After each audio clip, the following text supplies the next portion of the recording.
Are you ready for it? I'm ready. All right. It is Justice League 30. Oh, this is the Justice Doom War. What is the official name of this? The Justice Doom War. Oh, is that what it's called? This is the beginning of Chapter 1 of Justice Doom War. Yeah, it's like an event inside of a regular book. So that's why we have to talk about it. We're going to talk about this event comic within a book, each issue, so that way you guys understand what's going on in the world of your Justice League. Yeah. So you want to, you know what? You take this over. Go ahead. Sure. What's going on? This is big time. Scott Snyder's been writing Justice League. James Tynion IV is also on this book with him. It is a really good, thick book of just, we're starting this war, but we're also going to explain some things that have happened that you may not have been fully aware of or fully understood completely. Yeah, and I do want to warn you, you can pick up just starting with this issue for this story arc.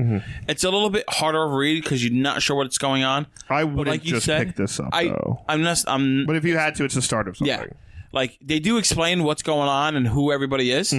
So it's not terrible, but I would recommend picking up from the beginning. But this is technically a jumping on story part if you want. Yeah. So basically, Starman, who's been in the book for a while, kind of in the background, has this vision of the future, and in 3 days, Lex Luthor's plan is into fruition. So if you've been reading anything DC, you know it's like the big year of the villain.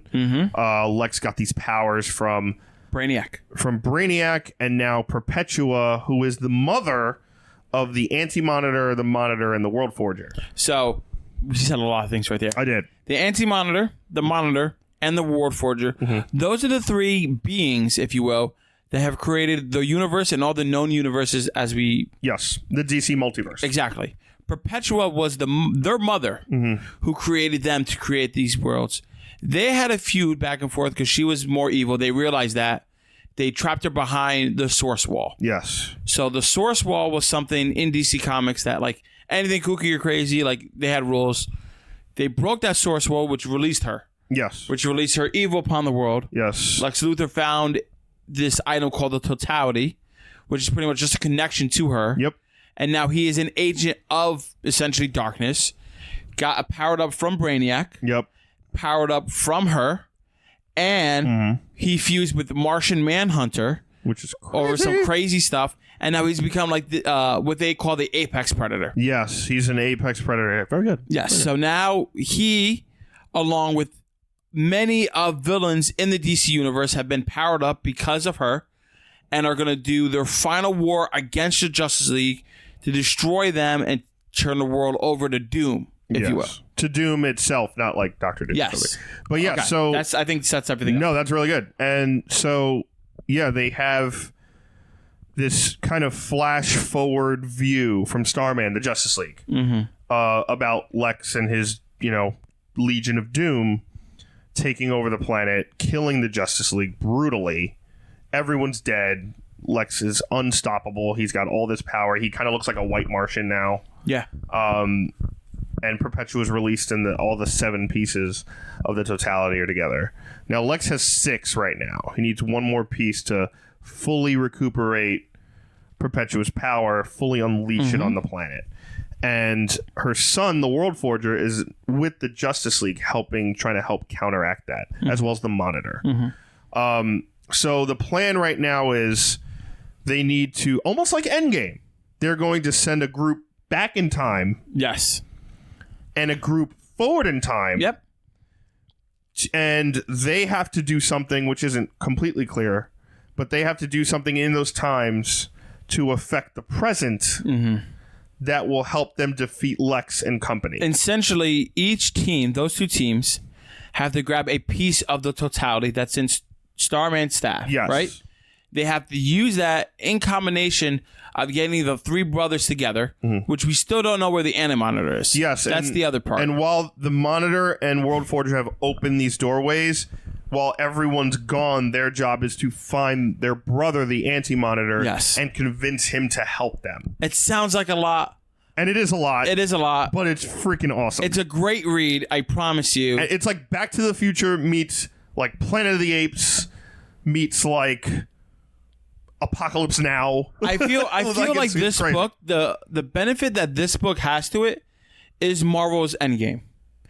Like you said, if this was before Endgame, I feel like a mass amount of you viewers would read this and get very lost and confused. I think Marvel did such a good job. Not because you guys are dumb, just because it's confusing to us. It as is, well. yeah, even to us.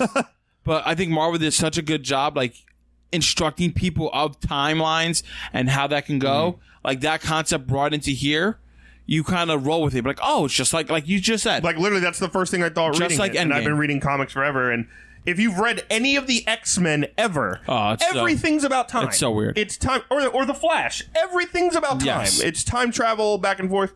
But literally, this I was like, oh, Endgame. Like this is just like Endgame, and which made it very easier to comprehend. Exactly. So to recap, we have a team defending.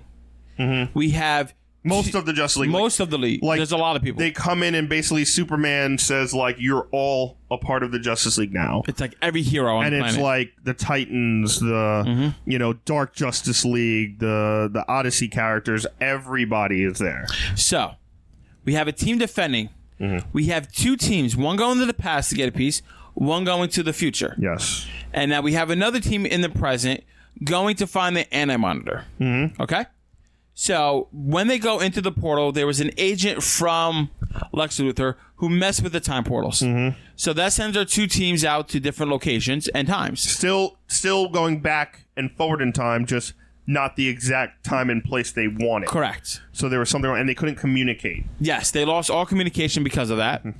And now it just makes the team and the scenario that much harder than it was to do. It's like Back to the Future. Correct. The book ends with us seeing where our two teams end up. The first team, the team in the future, we see are in a post-apocalyptic world. We see them with Sentinel-like robots with Kryptonian lasers attacking Superman and his friends. So it was hard. It's Superman, Batman, and Wonder Woman in the future. It's the Trinity is in the future. And well, before we get to the past team, I know. I'm just saying the future already is taken over by Lex. Yes. And the future they were going to wasn't supposed to be. Correct. Because, all right, so basically, if they went to the future, it was already, like, basically the present becomes the past. So therefore, they should have beaten Lex already. Yes. So when they get to the future, like, how did this happen? Like, we came here to get this piece to fix it, so that means it should not be like this. And they see, like, these banners with the totality symbol. Yes. And they run into, what's his name? Commandy, who's a little, like, Earth survivor boy. Think of, like, Kurt Russell, Escape from L.A., or think of, what's his name? Come on, Grandpa. Recent. Think of, in Marvel, the guy who lives in the Savage Land. The Savage? No, like, what's his name? Turok? Yeah, something like that. Turok? Yeah. Like that guy. I thought Turok was a game with dinosaurs. That might be this. Yeah, but it's the guy's name. It is also his name? I think so. Anyway, but it's basically like think of like little George of the Jungle. There we go. That was so much easier. With a little sword, and people get that reference, not the little Tarzan. The first thing without you said. Jane. Like he's like a post-apocalyptic Earth hero. There we go. Yeah. In the past, we have the Flash and Green Lantern. Good dynamic duo with them. Always great to read them together. It's John Stewart. It's not Hal. Not Hal. So it's John Stewart that we're familiar with from the animated show. They run into the Justice Society. So literally run into them. The Justice Society, for those of you who don't know, and like me, I had to do my homework just so I have an idea who they are. They are the original superheroes from the DC universe back in like the 40s and 50s of America. It's great. And the one thing they reference in here is like, if they existed, how come the modern day heroes don't know who they are? Yeah. Because in all of the DC universe right now, there are continuity issues. There are things that happened that didn't happen in modern day, and there are things that haven't happened that did, and we don't know what's going on. So I think, and that's all because of Doomsday Clock. Yes. And all that stuff. So I think because of this event, we're going to get some answers with the whole continuity as a whole, and of course we're going to get the lovely, Justice League fighting the evil Doomsday, and they're going to take the Legion of Doom. Sorry. And they're going to have that, but we're going to get some continuity answers. Hopefully, yeah. They're going to set the new status quo for the DC landscape, I believe. Yeah, I mean, you gotta excited. hope that there's a JSA book coming out there somewhere after this with the... Which should be set back in the 40s, 50s. I don't want JSA to be in the present. I agree. It should be set like...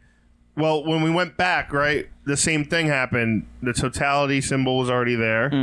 There was already, like, again, like, they were like, how did this happen? Like, how is Lex also taken over the past? Yeah. It's already different, so I feel like that opens up that storyline already. Yeah. With the JSA and like the original Green Lantern, Alan Scott, Jay Garrick, Flash, Dr. Fate, Catman, all these characters from back in the day. Yes, Catman, like Batman. Get over it. But he's a boxer. He's like badass. No, like punch you out boxer. Like Daredevil's dad. So like all these characters that are going to come back in a big bad way will have this new kind of timeline that they're like, what happened? Almost like who knows, maybe they remember the old timeline and they're like, what happened? How do we fix this? And they have to fix it. But yeah, like Barry Allen and John Stewart run right head first into these older guys, and they do this thing where like literally like Flash stops them and he like speeds around them and like, what's happening? And Barry's like, I know what this is. Like, it's the Speed Force. But again, everything's taken over. We don't know why. That's coming up next. All right, guys, let us know down in the comments below what you think of Justice League, the Legion of Doom versus Justice League. I know it's a lot of weird, crazy stuff. Let me know if you're reading it. Let me know if it's too crazy for you.